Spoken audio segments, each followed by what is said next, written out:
با درود درس 63 از دستور زبان انگلیسی درباره There is no point it's worth هستش با ing. خب بخش یکم رو با هم بررسی میکنیم. We say there is no point in it's no use It's no good doing something. خب ببینید جمله هایی رو ما تو زبان انگلیسی داریم که پس از اونها فعل که میاد باید ing بگیره. مثلا نگاه بفرمایید There is no point in، یعنی دلیلی وجود نداره که، یا نقطه نظری دیدگاهی وجود نداره، شاید اینطوری هم بتونیم ترجمهش بکنیم. عرض کردم ترجمه بر ما ملاک نیست، شما با یه واژه‌نامه میتونید این ترجمه رو به دست بیارید، اما بحث یا گفتار ما در مورد دستور زبانه. خب اگر این جمله رو داشته باشیم شما بعدش ing فعل و ing فرم میارید. نگاه کنید توی ساختارش doing نوشته که میتونه هر فعلی باشه به جای doing، یعنی ing فعل با ing هر فعلی میتونه باشه. It's no use یا it's no good خوب نیست یا مورد استفاده نیست یا به درد بخور نیست، اینا همه ترجمه میتونیم ازش بگیریم. خب بریم توی نمونه ها بیشتر اینها رو متوجه میشیم. There is no point in having a car if you never use it. میگه دلیلی وجود نداره. نکنید بعض این having اومده، البته میتونیم بگیم چون حرف اضافه داره having باشه، یعنی ing فرم میگیره فعل که اینجوری تو ذهنمون جا بمونه. خب این رو که قبلا هم خونده بودیم، گفته بودیم بعد حرف اضافه فعل بیاد ing فرم میگیره. میتونیم از این فرمول هم استفاده کنیم تا این جمله رو تو ذهنمون بکاریم و یاد بگیریم. خب میگه دلیلی وجود نداره داشتن یک ماشین یا خودرو اگر شما هرگز ازش استفاده نمی کنید. من یه بار دیگه میخونم There is no point in having a car if you never use it. There was no point in waiting any longer so we left. ببینید اینجا فقط گذشته شد دیگه. میگه دلیل یا شوندی وجود نداشت منتظر بمونیم بیشتر، برای همین ما اونجا رو ترک کردیم. It's no use worrying about what happened. میگه اصلا خوب نیست، یا ما میتونیم بگیم که به درد بخور نیست، یا البته هیچ اثری نداره برای اینکه چی هی نگران بشیم در مورد چیزی که اتفاق افتاده. سودی نمیبریم که هی فکر کنیم که چیزی که اتفاق افتاده، یعنی میتونیم از use به عنوان سود استفاده کنیم. میگن سودی ندارد. سودی نداره چی؟ سودی نداره نگرانی در مورد چیزی که اتفاق افتاد. عرض کردم برگردان یا ترجمه تو زبان ما میتونه به چند گونه باشه، ولی مهم همون یادگیریه. عرض کردم بعد از it's no use شما ing فرم اگه فعل میارید باید دارای ing فرم باشه. There is nothing you can do about it. میگه کاری نمیتونی در موردش شما انجام بدید. It's no good trying to persuade me. You won't succeed. میگه خوب نیست تلاش کنید یا بکوشید منو تحریک کنید یا برانگیخته کنید، منو وادار به کاری بکنید. همه این معنی ها رو میتونیم ازش بگیریم. شما موفق نخواهید شد. پس نگاه کنید مهم اونجایی که ما گفتیم it's no good خوب نیست، trying که ما گفتیم ing فرم گرفتیم. خب نکته بعدی we say no point in but the point of. ببینید میگه که ما بالا داشتیم there is no point in اینجوری استفاده میکنیم، ولی the point of دقت بکنید معنیش عوض میشه یا یه چیز دیگه ای هستش. فقط میگه این دوتا رو با هم اشتباه نکنید. هر دو حرف اضافه دارن و بعدش هم خب چیز میاد، فعل با ing میاد. نگاه بکنید. There is no point in having a car. شوند یا دلیلی وجود نداره که آدم یک چیز داشته باشه، یه ماشین یا خودرو داشته باشه. یا داشتن خودرو دلیلی نداره آدم داشته باشه. What's the point of having a car if you never use it؟ اینجا ما میخوایم بگیم چه دیدگاه یا چه دلیلی داره که آدم یه ماشین یا خودرو داشته باشه اگر شما ازش اصلا استفاده نمیکنید یا هرگز استفاده نمیکنید. پس the point of و با no point in اینجا سنجیده. خب بخش دوم B، ببینیم میخواد چی به ما بگه. We say it's worth doing something. It's not worth doing something.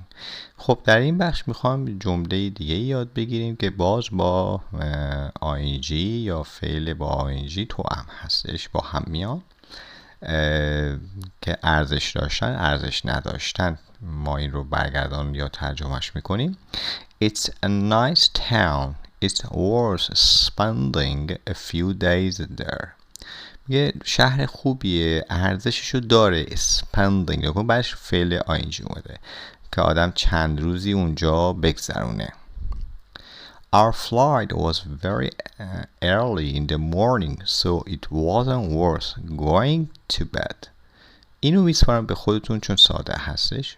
میریم برای نکته بعدی.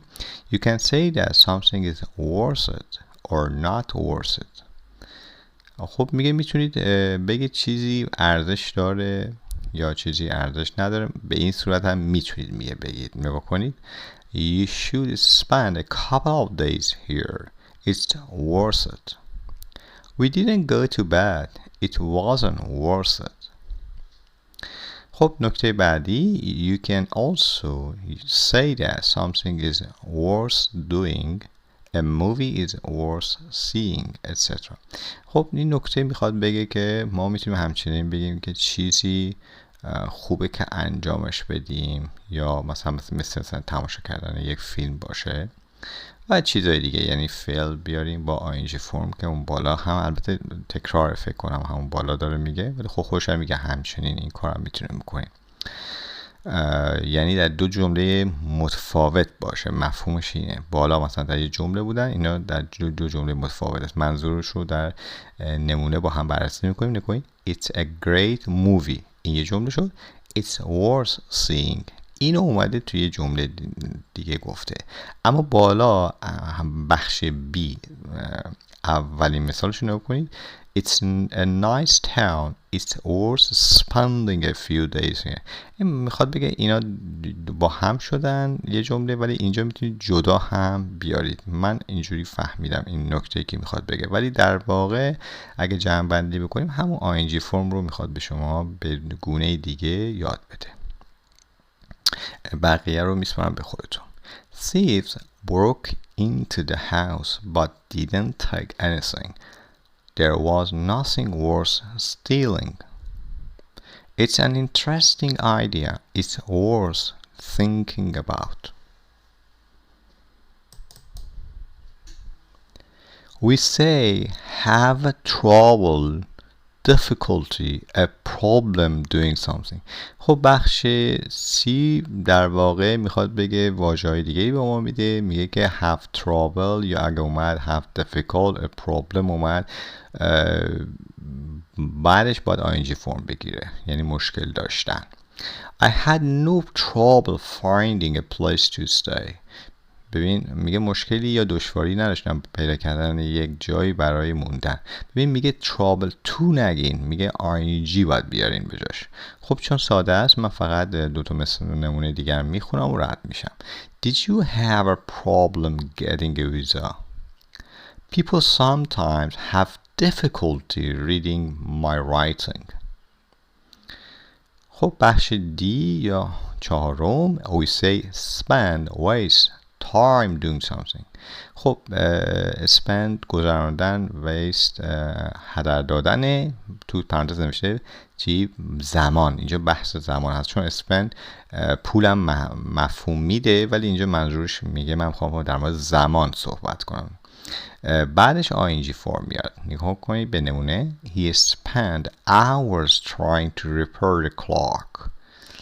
I waste a lot of time doing nothing. خب we also say be busy doing something. با یک جمله دیگه به ما داده، میگه be busy هم پشتش ing میاد. البته be که تو پرانتز نوشته میتونید نیارید در واقع، یعنی اختیاری هست، بعض جمله ها میشه حذفش کرد. مفهومش اینه. She said she couldn't meet me. She was too busy doing other things. میبینید که بعد از بیزی دوباره ing فرم گرفته.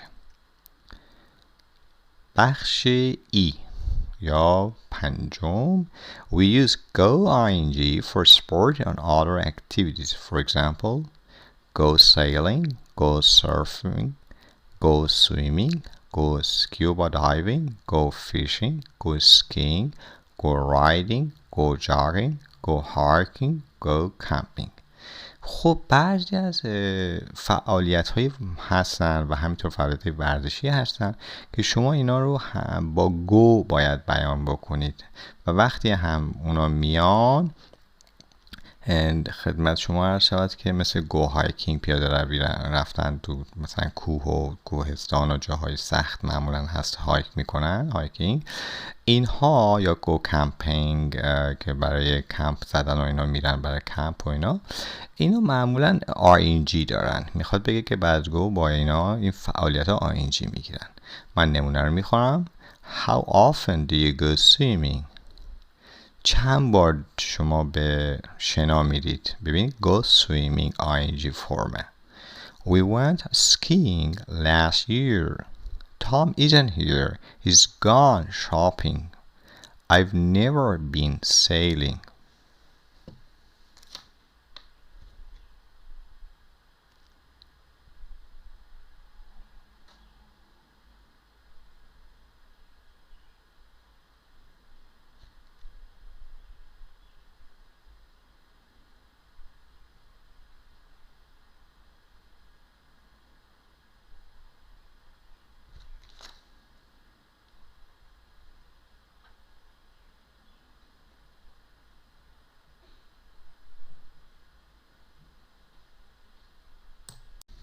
نکته های برجسته در یادگیری زبان: هرچه می توانید ورز یا تمرین پیوسته داشته باشید.